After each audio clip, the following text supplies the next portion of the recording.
Molim da odjebete. Morty, treba mi pomoć. Moramo časkom u avanturu. Rekao si da mogu u školu danas. To je bilo pre nego što mi je nešto trebalo, Morty. Postoji krhotina plazmu u Abadongo jatu. Princeza ga ima, a ako ga se dočepam, bit ću sjajan. Jurimo non stop, Rick, nezdravo je. Znaš, ovo su mi tinejdžerske godine. Upravo sam saznao da Jessica nema dečka. O, to je wow, Morty, wow. Kakav zanimljiv život vodiš. Ajde bre, idemo. 20 minuta maks. Zapetamo. Polako, Morty, opali ga na kamen!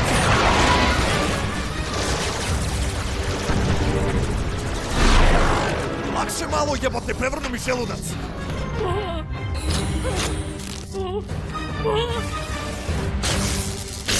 Udri! Gore, Morty! Gore, gore!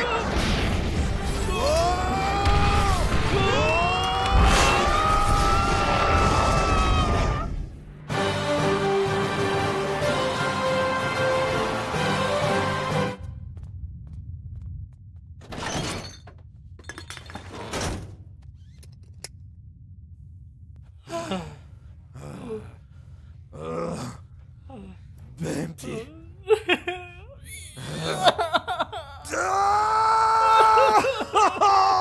Kurac! Kurac!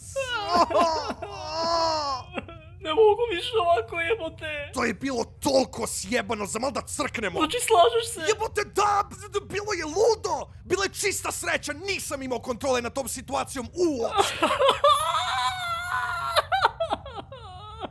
Gle ovo, Morty, vidim jebene ruke. Gle ovo sranje. Zašto? Da uvijek radiš. Ne znam, Morty, možda mrzim sebe, možda smatram da treba da umrem, nemam pojma. Treba nam odmor.